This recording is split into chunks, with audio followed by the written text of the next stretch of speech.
NGO와 국제개발협력 그 4주차 세 번째 시간입니다. 아까 그 두 번째 시간에 이어서 그 국제개발협력 2018년도 통계 자료를 토대로 해서 이제 이야기를 계속 나누도록 하겠습니다. ODA 중에 이제 그 양자간 ODA가 있었죠. 근데 이번엔 다자간 ODA에 대해서 이제 살펴보도록 하겠습니다. 다자간 원조는 공여국이 국제기구에 또 출연을 하거나 출자를 통해서 수원국을 지원하는 간접 원조 방식이라고 합니다. 그러니까 국제기구를 통해야 된다고 말씀을 드렸죠. 그래서 OECD나 DAC에서 정한 특정 국제기구가 있습니다. 그래서 그 기구를 통해서 출연하거나 출자하고 또 동기구에 대해서 양어성 차관을 실행하는 그런 것들을 우리가 국제개발협력의 분야 중에서 다자간 ODA라고 이제 얘기를 할 수 있는데요. 여기에 이제 그 중간 그 기관이 되는 국제기구는 각국 정부가 이제 회원이 되고 개도국의 개발 사업 지원을 주요 목적 또는 일부 목적으로 하고 출자나 출연된 재원은 공여국의 간섭을 받지 않고 사업 재원을 국제기구가 독립적으로 사용할 수 있어야 한다라고 되어 있습니다. 그러니까 개발 사업 중에서 개발도상국의 이제 개발 사업을 지원하는 그런 이제 협력 사업 중에서 국제기구를 통해서 하는 다자간 ODA에 있어서 이제 국제기구를 통하는 경우에 국제기구에 이제 자금을 출연을 했을 거 아니에요. 그 필요한 뭐 자금이라든가 뭐 물품이라든가 뭐 그 다양한 어떤 방식의 그런 지원 내용을 출연하거나 출자를 했을 때 그거에 대해서 이제 사용하는 어떤 그 의사결정권은 국제기구가 갖는다는 것이죠. 물론 이제 앞에서 우리가 얘기를 했듯이 그런 국제기구에 우리가 지원하고자 하는 프로젝트에 관련된 어떤 그 사항들을 정확하게 전달하고 조정하기 위해서 전문가를 파견할 수는 있다고 했습니다. 그렇지만 최종적인 어떤 그 출연된 재원의 사용 권한은 이제 국제기구가 독립적으로 이제 사용을 할 수 있다라고 명시가 되어 있고요.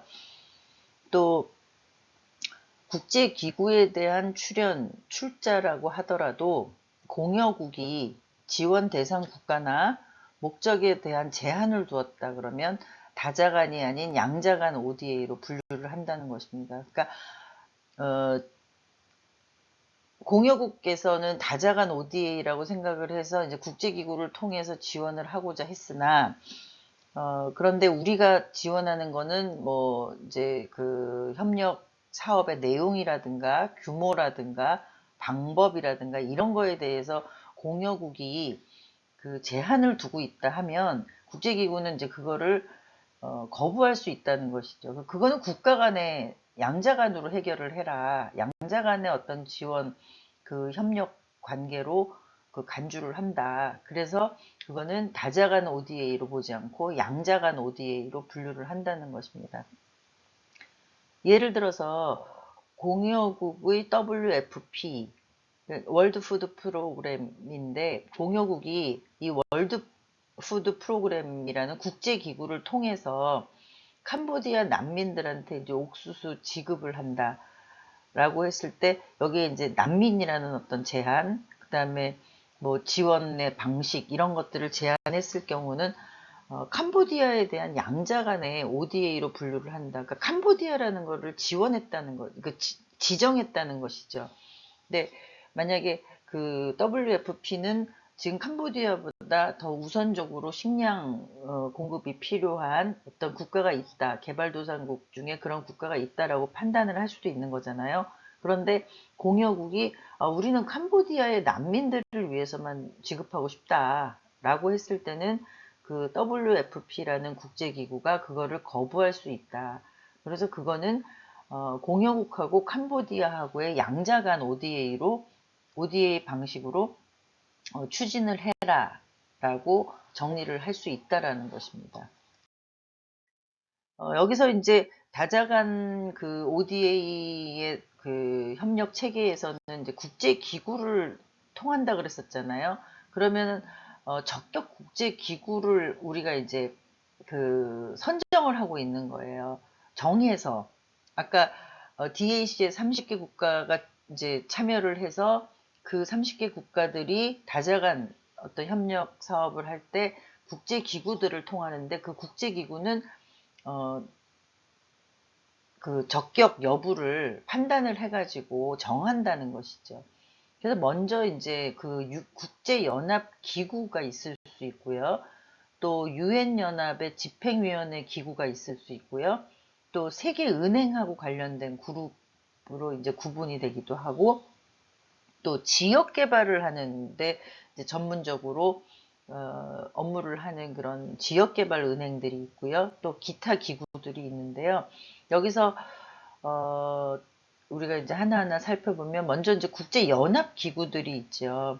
그 UNDP 여러분들이 이제 많이 들어본 기구들이 있을 겁니다. 여기서 이제 그 UNDP라든가 유니세프라든가 UNRWA, WFP 아까 이제 월드 푸드 그 저기 국제 식량 기구죠. UNHCR, UNFPA, WHO. 요즘에 뭐 WHO는 여러분들이 많이 그 매체에서 그 언론 매체에서 접하고 있으시죠. 그다음에 WIPO, FAO, WMO, IFAD, ILO, 국제노동기구죠. UPU, ITU, 유네스코, UNO 이런 게 이제 국제연합기구로 이제 다자간의 적격 국제기구가 될 수 있고요. 또 유럽연합 집행위원회 기구를 살펴보면 EDF, 그러니까 유럽 개발 뭐 펀드 이런 그 기구가 있고요. EC, 또 EIB 뭐 이런 그 이제 주로 뭐 여기는 이제 금융기관도 있고 유럽연합체 뭐 이런 어떤 그 위원회 기구가 있는데요. 여기에 이제 유럽과 관련된 어떤 기구들도 국제기구의 적격 기구로 정해져 있습니다. 그리고 이제 세계은행 그룹이 있는데요. IBRD, IDA, IFC, MIGA 이런 등의 국제기구들이 있고 또 지역개발은행, ADA 여기서 이제 A는 다 거의 다가 이제 아시아 쪽을 얘기를 하는 거죠. IDB 스페셜 펀드, IFDB, IFDF, ILLB, CABEI 뭐 등 뭐 이런 그 지역 개발을 위해서 설립된 은행들도 국제기구로서 이제 적격에 해당이 되고요. 기타 기구로 IMF 뭐 우리 잘 알죠? GEF 뭐 이런 그 자금에 대한 기금에 대한 뭐 국제적인 어떤 그 나라의 어떤 그 경제 지표라든가 성장 지표라 이런 것들을 판단하는 그런 기구들도 국제기구의 이제 적격 기구로 이제 활동을 하고 있습니다. 우리나라 현황을 잠깐 이제 그 국제개발 협력 사업의 현황을 잠깐 살펴보면요. 여기 이제 단위는 100만 불이고 이제 우리 주로 퍼센트로 이제 그 보는 것이 아마 여러분들이 이해하기가 이제 금액 규모보다는 이제 퍼센트 규모로 보는 것이 좋을 텐데 여기서는 양자간 규모하고 다자간 규모의 비율을 이렇게 보시면 2007년부터 10년 동안의 그 자료입니다만 총액 규모로는 뭐 계속 이제 그 성장, 그 증가 추세에 있는 것이 있는데 양자간 원조냐 다자간 원조냐를 봤을 때는 양자간 원조가 뭐 70, 74%, 뭐 최고 그 높았을 때는 뭐 76%뭐 이런 정도까지 이제 70% 이상, 75% 정도 된다고 볼 수가 있는 것이죠. 그러니까 우리가 국제기구를 통한 어떤 그 국제원조 사업보다는 양자 간, 국가 간의 어떤 그런 그 관계나 계약을 통해서 그 협력하는 그런 사업들이 훨씬 더 비중이 많다. 75% 정도 된다라고 이제 이해를 하시면 될 것 같습니다. 여기서도 보면 이제 이 총 ODA하고 이제 그 성장 규모를 쭉 보는 것이죠. 그런데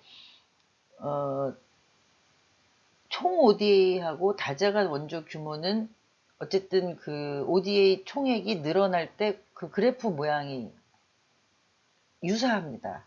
그런데 양자간 원조 규모는 총 ODA하고도 어느 정도 이제 그 궤도는 같이 하고 있지만 증가에 대한 그 부분이 다자간 원조 규모처럼 이렇게 총 ODA에 영향을 받지는 않는다는 것이죠.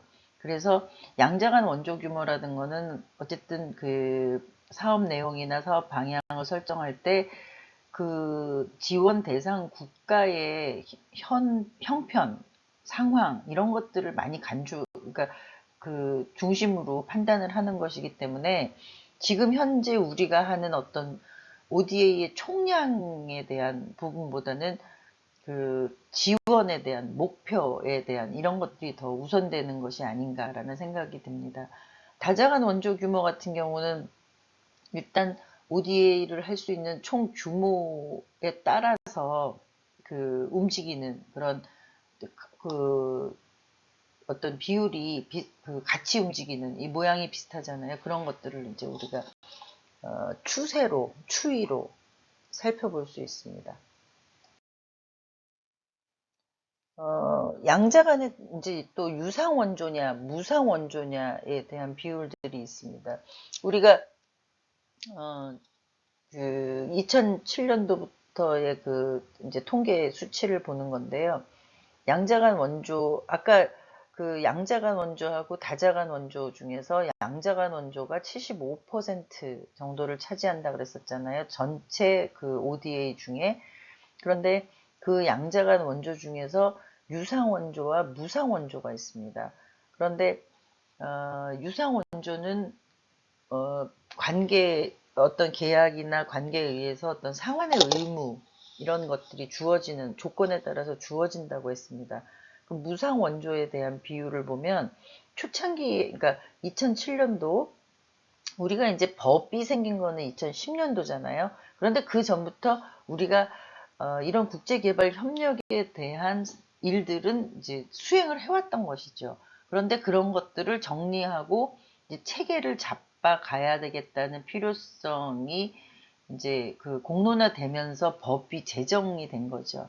또 법이라는 것도 제정이 되는데 제정이 된 게 뭐 2010년에 준비해서 2010년에 제정이 되는 것이 아니잖아요. 그러니까 그 법안을 발의하고 또 그거에 대한 내용들을 충분히 공론화시키고 또 그런 과정들 뭐 공청회나 이런 어떤 공론화 과정들을 거치죠. 그리고 그 법의 항목들에 대해서 이제 뭐 내부적으로 이제 그 전문가들 집단하고 계속 자문이나 이런 숙성 기간을 거친 다음에 국회 이제 법사위원회에서 뭐 법사위원회 그 법안의 필요성에 대해서 이제 인정을 하고 그 다음에 국회에 상정이 돼서 이제 법이 만들어지는 거잖아요. 그러니까 법이라는 거는 결국 이제 국회가 입법에 관련된 일을 하는 이제 기관이어서 국회에서 이제 법이 정해지는 건데 2010년도에 제정이 됐다는 거는 그 전부터 그 몇 년 전부터 이제 법을 만든 거예요. 그러니까 법을 만들어서 법이 필요하다라고 느꼈다는 거는 우리가 이제 이런 사업들을 진행하면서 어떤 기준이나 체계를 잡아야 되겠다라는 필요성에 의해서 이제 법을 만들게 되는 것이잖아요. 그래서 그런 것들이 사업은 법이 만들어지기 이전부터 이제 시행이 됐다라고 이제 이해를 하시면 될 것 같고요. 초창기에는 무상 원조가 73% 정도로 이제 높았습니다. 그런데 뭐 크게 이제 변화는 없지만 60%에서 한 62, 3% 정도 초반으로 이렇게 한 10% 정도가 이제 하향 조정이 되면서 유상 원조의 비율이 로 이전이 되는 그런 양상을 볼 수 있습니다. 그러니까 우리가 그 개발도상국에 지원을 하더라도 무상 원조의 비율이 60대 초반 정도 된다. 60 한 2, 3% 정도 된다. 그리고 그 유상 원조는 뭐 37% 정도 된다라고 이제 그 이해를 하시면 될 것 같습니다. 여기서 이제 그 이 그래프에서 보여주는 것은 양자간 원조에 그 따라서 그 무상 원조 규모가 늘어났지요. 원만하게. 그러니까 유상 원조 규모 같은 경우는 좀 이렇게 들쭉날쭉하기도 하고 그 평행선을 그리기도 하는데 무상 원조 같은 경우는 양자간 원조가 늘어나면서 자연스럽게 그 이제 궤도를 같이 하는 그런 이제 추세를 보이고 있습니다. 그것은 일단 총량이 늘어나면서 그 부분에서 무상 아까 얘기한 대로 60에서 60 뭐 2, 3% 정도를 유지하기 때문에 이제 이 그래프 상의 총량이 늘어남과 동시에 이제 그런 비슷한 양상으로 늘어나는 추세를 볼 수 있다고 말씀을 드립니다. 또 이제 국제 기구별로 아까 뭐 유엔에 관련된 기구냐, 유럽 뭐 위원회에 관련된 기구냐, 세계은행그룹이냐, 지역개발은행이냐 뭐 이런 등의 이제 구분을 우리가 봤잖아요. 국제 적격으로 인정된 국제 기구들. 그런데 우리나라에서 이제 국제 기구를 통해서 그러니까 이건 다자간 원조겠죠.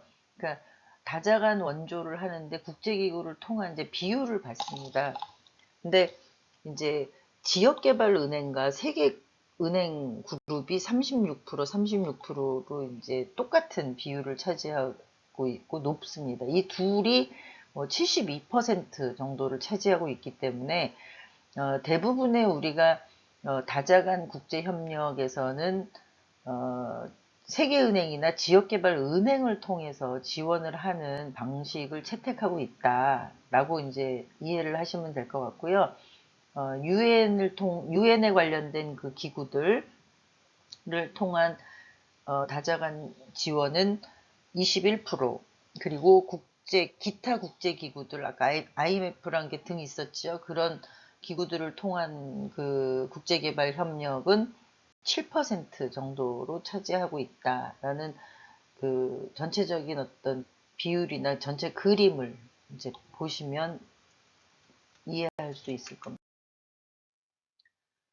양자 간의 원조 지역별 현황을 살펴보면요. 우리가 이제 가장 많은 게 아시아 지역이죠. 우리가 이제 그 양자간 그 개발도상국과 이제 직접적으로 지원 내용이나 지원 방향을 설정을 하고 또 우리가 직접적으로 이제 개입을 해서 프로젝트나 프로그램을 수행하는 그런 어떤 지원을 얘기를 하는 건데요. 아시아가 53% 됩니다. 반 이상.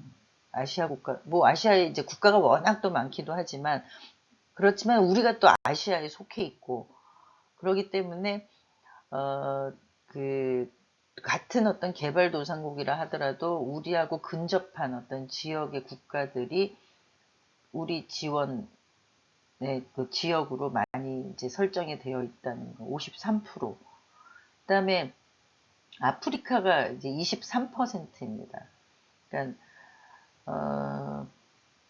아프리카 같은 경우는 이제 우리나라하고 이제 거리상으로는 굉장히 멀죠. 그런데 뭐 전 세계적으로 가장 저개발 국가가 많고 또 어떤 여러 가지 지원해야 되는 그 문명적인 그런 어떤 인프라들도 가장 많이 필요하고 또 이제 그 기존의 어떤 그 글로벌 사회에서 그 다른 나라의 어떤 생활권하고 좀 이렇게 괴리가 많이 된 나라들이 많잖아요. 아프리카에도 뭐 국가들이 많이 있습니다만 그 중에서도 이제 우리가 선별적으로 우선적으로 필요한 국가들을 이제 그 선정을 해서 지원을 하는데 23% 정도가 이제 양자간 이제 그 원조 국가로 이제 지원을 하고 있다는 것입니다. 그리고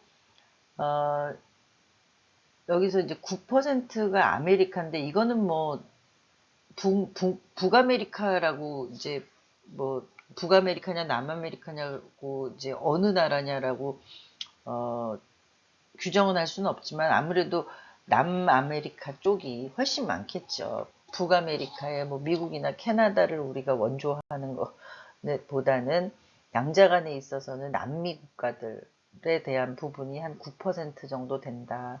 그리고 유럽이나 오세아니아 국가는 1% 정도. 그리고 이제 지역이 미배분된 국가들이 이제 13%가 있는데 이거는 이제 공동 문제들, 공동 과제들이 이제 발견이 됐을 때죠. 그러니까 뭐 아시아의 뭐 3개국에 뭐 공통적으로 적용해야 되는 어떤 그 뭐 프로젝트나 프로그램들이 있다든가 이랬을 경우는 뭐 어떤 지역을 딱히 구분하기보다는 이제 동시에 진행하는 그런 형태의 지원 체계를 볼 수 있는데 그래서 결국에는 우리나라가 아시아에 대한 지원, 아프리카에 대한 지원이 뭐 76% 정도, 4분의 3 이상이 되는 거죠. 그러니까 집중이 되어 있다고 이해를 하시면 될 것 같습니다. 연도별로 이제 우리나라가 지원하는 국가들을 이렇게 지출 기준으로 이제 분류를 해봤어요. 여기서 이제 뭐 여러분들이 이제 뭐 어떤 추이라든가 추세라든가 이런 것들도 이제 살펴볼 수 있는데요. 2013년도부터 18년도 그 6년 동안에 지원국의 1위는 베트남이었습니다. 그러니까 우리나라가 베트남에 굉장히 많은 그 ODA를 이제 실행을 하고 있다는 걸 알 수 있습니다. 베트남의 다양한 어떤 방식으로 이제 했겠죠. 거기에 뭐 민간 자원도 있고 공적 자원도 있고 또 베트남하고의 관계가 긴밀해지게 된 어떤 그 요인 중에 하나도 사실은 이런 어떤 지원들이 밑바탕에 깔려 있기 때문이라고 할 수 있습니다. 그러니까 베트남을 빨리 개발하고 빨리 발전시킬 수 있도록 그 한국이 많은 노력을 했다는 차원에서 이제 베트남하고의 교류가 친밀해졌다던가 또 상호 어떤 경제 협력이나 다른 기타 부문에서도 좀 활발한 어떤 그런 관계가 그 이루어졌죠.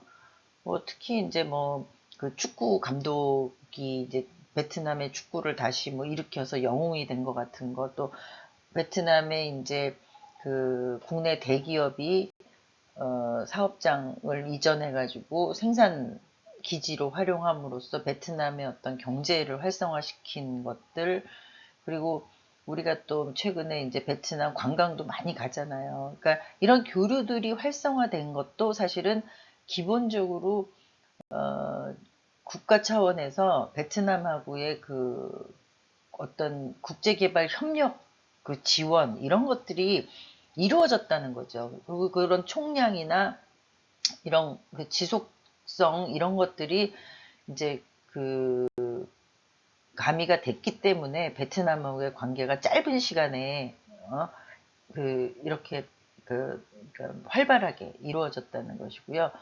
뭐 결국 우리가 이제 베트남이라는 데를 전략적으로 접근을 했을 수도 있고요. 또 필요에 의해서 아니면 또 베트남의 요청에 의해서 상호 어떤 교류를 시작을 했을 수도 있는데 그런 어떤 기본적인 이유는 요인은 뭐 각각의 그 사업이나 내용별로 차이가 있을 수 있습니다. 그런데 뭐 어찌됐든 간에 우리가 지금은 베트남하고의 교류는 뭐 그 전에 이제 그 수교를 맺기 이전보다에 비해서는 굉장히 활발하고 또 특히 이제 국제개발 협력에 있어서는 6년간 그 지원 금액이 1위를 차지할 정도로 베트남하고의 관계가 활성화가 돼 있다. 이렇게 이해를 하시면 되고요.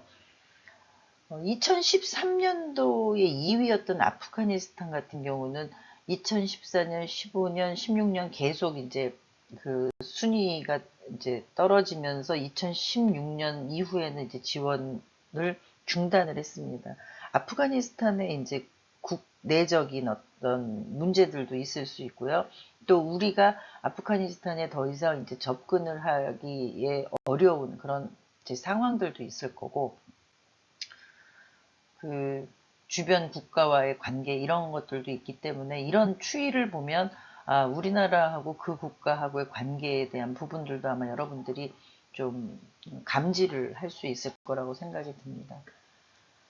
2013년도에 이제 3위를 했던 캄보디아 같은 경우는 뭐 3위, 4위, 5위 뭐 해가지고 이제 그 최근에 2018년도는 뭐 그러니까 10위에 이제 머물고 있지만 어쨌든 그 꾸준히 그 지원을 하고 개발 협력을 해온 나라.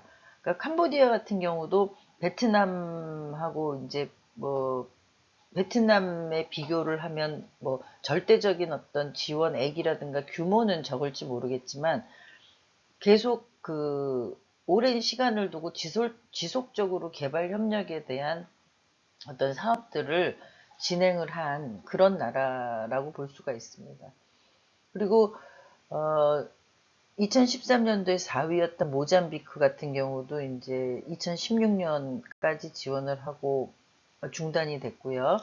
그리고 스리랑카 같은 경우는 2013년, 14년에는 이제 국제개발협력에 그 지원을 했는데 그 이후에는 이제 지원 국가에서 그 제외가 빠져 있습니다. 그러니까 뭐 전혀 없다는 건 아니고요. 이제 10위 이하에서도 나타날 수 있는데 그만큼 이제 스리랑카 같은 경우는 개발 협력에 대한 욕구나 그런 지원 또 그다음에 그 국가 간의 교류 이런 것들이 좀 베트남이나 캄보디아에 비해서 활성화되지 않았다고 볼 수가 있겠죠.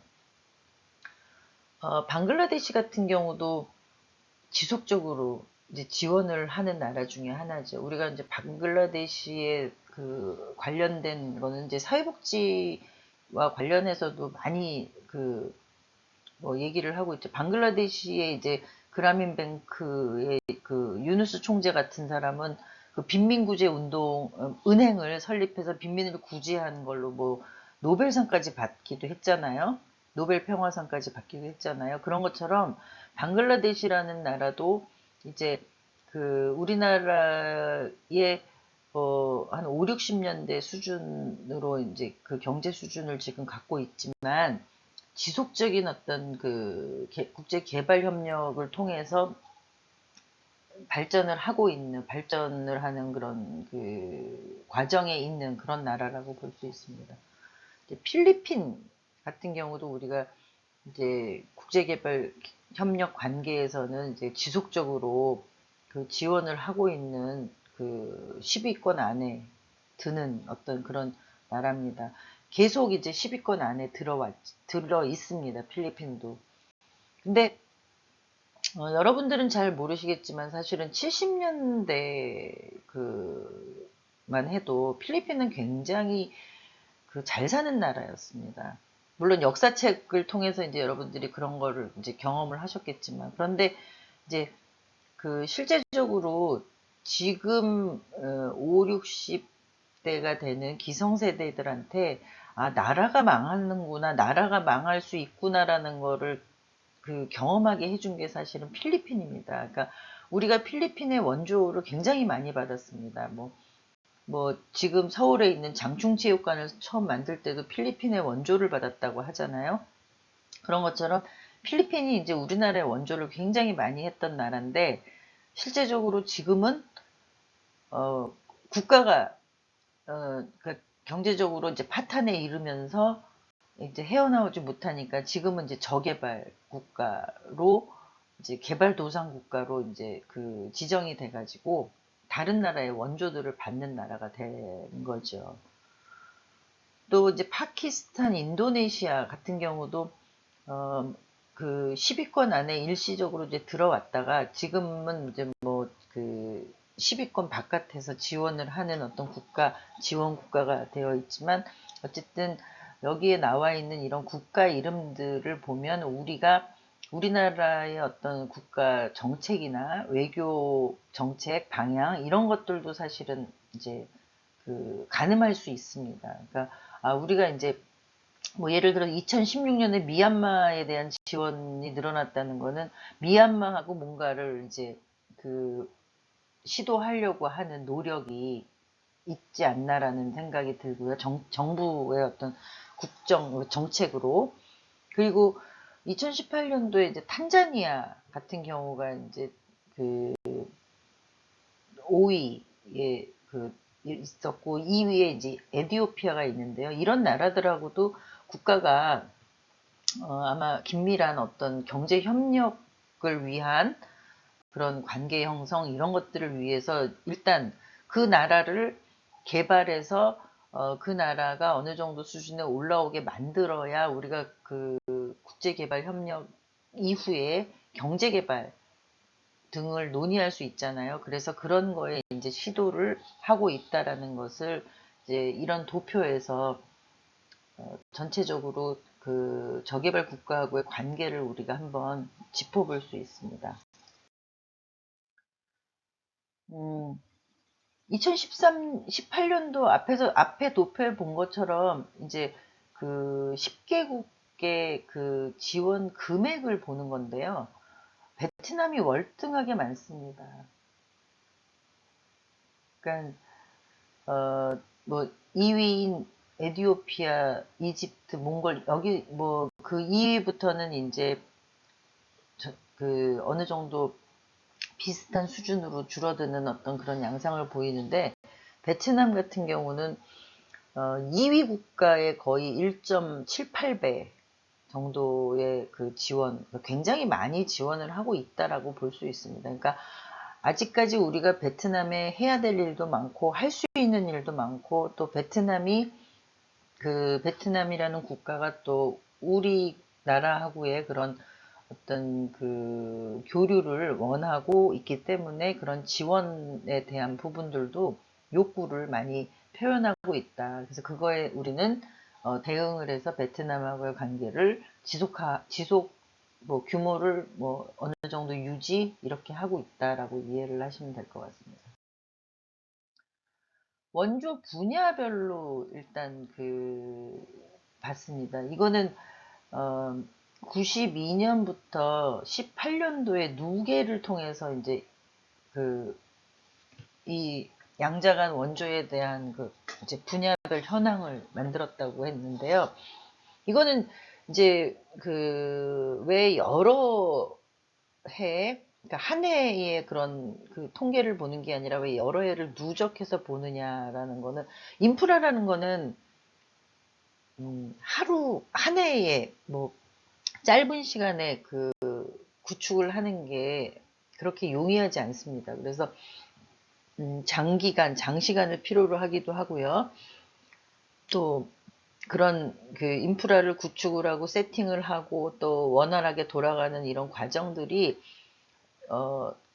우리가 이제 굉장히 생각하는 것보다는 장기적인 프로젝트이기 때문에 누적적인 어떤 그런 통계로 현황을 살펴보면요. 원조 분야에 가장 많은 거는 사회 인프라 및 서비스입니다. 아까 얘기한 뭐 학교를 만든다든가 직업훈련, 뭐 병원을 만드는 이런 어떤 시설에 대한 거, 그 다음에 그런 세팅에 대한 거, 그런 전문 인력에 대한 거, 이런 것들이 이제 43%가 해당이 되고요. 또 경제 인프라 서비스가 36%.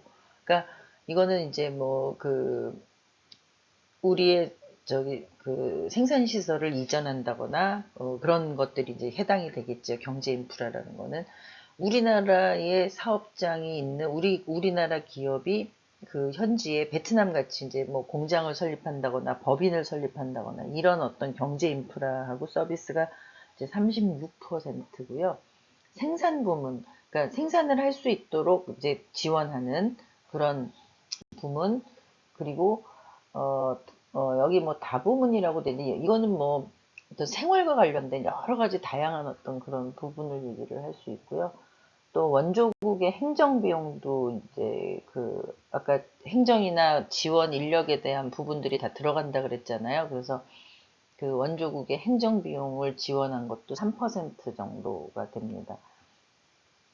그리고 인도적인 지원, 뭐, 어, 그 재난재해라든 긴급재난이라든가 뭐 이런 그 식생활에 관련된 거라든가 건강, 위생에 관련된 거라든가 이제 이런 것들이 이제 포함이 될 수 있습니다. 물론 그런 게 이제 사회 인프라를 구축을 해서 뭐 위생과 식생활에 원만한 뭐 이런 것들을 이제 관련한 지원이 있을 수 있어요.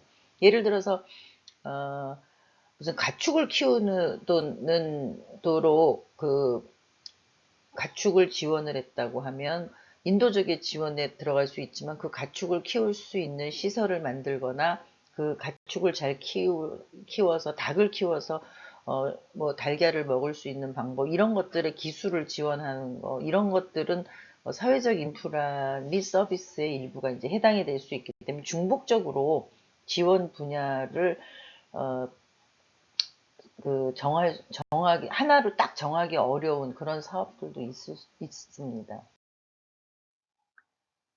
주요 분야별 현황에서 이제 먼저 사회 인프라 및 서비스가 43%라 그랬잖아요. 그 내용적인 거를 이제 하나씩 살펴보면 그 사회 인프라 및 서비스 분야에서 어, 교육에 대한 게 28%입니다.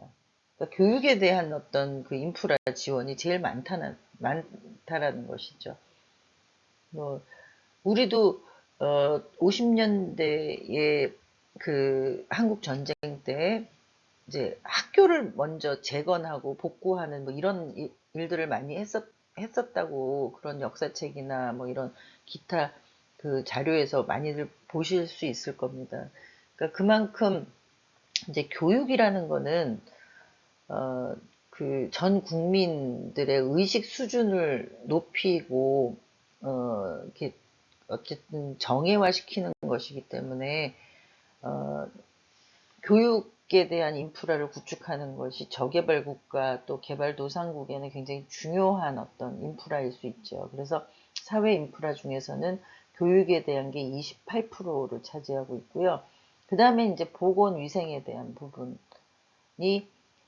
지금 여기 수자원 및 위생이 22%고요. 보건이 27%예요. 거의 뭐 50% 가까이가 위생과 보건. 그러니까 위생을 위해서는 이제 수자원이 중요하다고 말씀을 드렸잖아요. 물이 있음으로써 우리도 맨날 요즘에 코로나19에서 가장 중요한 생활 수칙 1번이 손 씻기잖아요. 손을 뭐 그 수시로 뭐 30초간 뭐 어떻게 뭐 씻어라 이런 것들이 계속 뭐 다양한 그 언론 매체나 아니면 그 포털에서도 또 방송에서도 이런 안내들이 계속 나오잖아요. 근데 위생적이기 위해서 물이 필요하다는 거예요. 그래서 그 수자원에 대한 부분의 인프라를 구축해 주는 게 결국 위생이랑 이제 직결이 되는 것이죠. 또 그 위생이 보건하고 또 직결이 되는 것이죠. 물론 보건에는 이제 의료에 대한 어떤 그 지원 이런 것들이 이제 포함이 되고 있지만 어쨌든 그 보건 영역까지 진입을 하기 전에 위생적인 생활을 할 수 있도록 하면 그 보건에 대한 부분이 이제 줄어들 수 있다라고 생각을 하기 때문에 우리가 수자원 및 위생에 대한 거, 보건에 대한 거, 또 그 여기서 이제 1%에 지나지 않지만 인구 정책 및 생식 보건에 대한 거 이런 것들이 다 그 지원 영역에서는 사회 인프라에서 굉장히 중요한 서비스다. 결국 우리가 건강하게 살 수 있는 거, 뭐 교육도 건강해야 교육을 받을 수 있는 거잖아요. 그러니까 생존을 해야 되는 거고. 그래서 건강하게 살 수 있는 부분에 대한 인프라 지원이 50% 정도 된다라는 거를 이제 이 도표에서 살펴보실 수 있습니다. 뭐 여기서 이제 공공행정 및 시민사회에 대한 게 17% 정도 되는 거고요. 또 기타 사회 인프라도 물론 있습니다. 그러니까 뭐 기타 사회 인프라는 다양하게 보면 뭐 교육기관이 아까 얘기한 직업훈련원이 될 수도 있고 또 뭐 언어교육원 이런 언어교육원은 이제 교육에 들어갈 수도 있겠지만 그 다른 어떤 뭐 문화공간 이런 것들의 인프라를 얘기를 할 수도 있죠. 양자간 원조 중에서 이제 유무상 원조의 비중 그 추이를 보면 무상 원조가 이제 그 60%, 62% 정도 됐다 그랬잖아요. 그러니까 아까 우리가 도표에서 본 거를 이 그래프상에서 이제 그림에서 보면 한눈에 그 전체적으로 그 비중이 좀 이렇게 왔다 갔다 하긴 합니다만 2011년도에는 58%가 이제 무상 원조고 유상 원조가 이제 41.9%까지 늘어났습니다. 그리고 또 반면에 2007년도를 보면 유상 원조가 26.9%고 무상 원조가 73%입니다.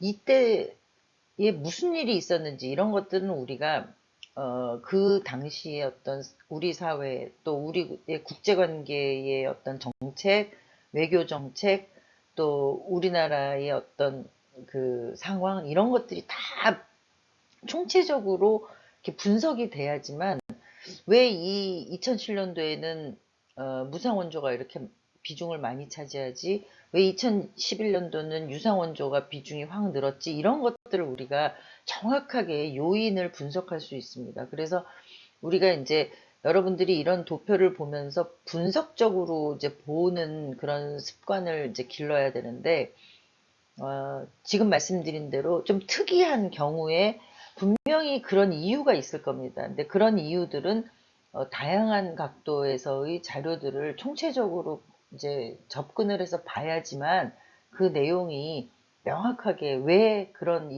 일들이 이제 생겼는지를 우리가 볼 수 있거든요. 그래서 그런 것들을 이제 보는 그런 습관들도 한번 여러분들이 이제 가질 필요가 있다는 거고, 똑같이 도표로 보는 거하고 이런 그래프로 봤을 때 이제 한눈에 그런 그 특이 사항들이 이제 눈에 들어오기 때문에 이제 이런 그래프를 한번 이제 우리가 같이 보는 시간을 가졌습니다.